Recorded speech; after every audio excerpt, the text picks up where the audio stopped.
NEET എക്സാമുമായിട്ട് ഒരു ബന്ധവും ഈ നിരോധനത്തിനില്ല. അങ്ങനെ ധരിക്കുന്നവരുണ്ടെങ്കിൽ അത് തെറ്റാണ്. ഇത് നീറ്റ് എക്സാമുമായിട്ട് ബന്ധപ്പെട്ട ഒരു നിരോധനമേ അല്ല. അതിന് കാരണം പൗൽ ദുറോവ് തന്നെ അന്ന് തന്നെ പറഞ്ഞിരുന്നു, എൻ്റെ സ്ഥാപനത്തെ, എൻ്റെ മെസ്സഞ്ചർ ആപ്പിനെ ഇന്ത്യയിൽ നിന്നുള്ള ഒരു പ്രധാനപ്പെട്ട കമ്പനി റിലയൻസ് ആണ്, അവർ ഹൈജാക്ക് ചെയ്യാൻ ശ്രമിച്ചുകൊണ്ടിരിക്കുകയാണ്.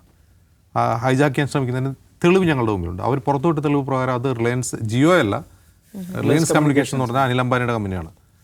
അപ്പോൾ അനിൽ അംബാനിയുടെ കമ്പനിയാണ് അത് അങ്ങനെ ചെയ്തു എന്നുള്ളതുകൊണ്ട് ഒരു ഇന്ത്യൻ കമ്പനി ഞങ്ങളെ ഹൈജാക്ക് ചെയ്യാൻ ശ്രമിക്കുന്നു. എന്നാൽ ലോകത്ത് വളരെ ഒരു കോർപ്പറേറ്റ് കമ്പനിയുടെ CEO പറയുകയാണ് അതാരും എന്താ മുഖവരി എടുക്കാത്ത. അവിടെയാണ് പൗൽ ദുറോവ് വിശദീകരിക്കുന്നുണ്ട്. വാട്സപ്പും ജിയോയും തമ്മിൽ, അതായത് മെറ്റയും ജിയോയും തമ്മിൽ കൊളാബറേഷനാണ്. 5% സ്റ്റേക്ക് ഉണ്ട് ജിയോയിൽ മെറ്റയ്ക്ക്. നമ്മൾ ഈ ടെലഗ്രാമിനെ പറ്റി ഇപ്പോൾ മലയാളികൾ പെട്ടെന്ന് മനസ്സിലാക്കുക എന്തിനെക്കുറിച്ചാണ്, അത് സിനിമ ഡൗൺലോഡ് ചെയ്യാനുള്ള ആപ്പ് എന്നാണ്. യഥാർത്ഥത്തിൽ ടെലഗ്രാം ഒരു വർക്ക് സ്റ്റേഷനാണ്. അതിൻ്റെ ഒരു പ്രീമിയം അക്കൗണ്ട് എടുത്തു കഴിഞ്ഞാൽ അതിലുള്ള സ്പെസിഫിക്കേഷൻസ് പറഞ്ഞാൽ അപാരമാണ്. അപ്പോൾ ഞാൻ പറഞ്ഞാൽ ആളുകൾ ജോലി ചെയ്യുന്ന ഇടമാണ് ടെലഗ്രാം. അതിൻ്റെ ഒരു പ്രധാനപ്പെട്ട കാരണം ഡാറ്റ ട്രാൻസ്ഫർ വളരെ ഈസിയാണെന്നുള്ളതാണ്. എത്ര വേണമെങ്കിലും ഡാറ്റ നമുക്ക് ട്രാൻസ്ഫർ ചെയ്യാം, അത്രയധികം അവർക്ക് ക്ലൗഡ് ഉണ്ട് എന്നുള്ളതാണ് അതിൻ്റെ ഒരു പ്രധാനപ്പെട്ട കാര്യം. വർക്ക് സ്റ്റേഷൻ എന്ന് പറഞ്ഞാൽ അത് പിന്നെ ഓട്ടോമേറ്റഡ് ബോട്ടുകൾ ഉപയോഗിക്കാവുന്നൊരു സംവിധാനം കൂടിയാണ്. വാട്സപ്പും ടെലഗ്രാമും തമ്മിൽ അങ്ങനെ കമ്പയർ ചെയ്ത് കഴിഞ്ഞാൽ ടെലഗ്രാമിൻ്റെ സ്പെസിഫിക്കേഷനും അപാരമാണ്, അസാധ്യമായ സാധ്യതയുള്ള ഒന്നാണ്.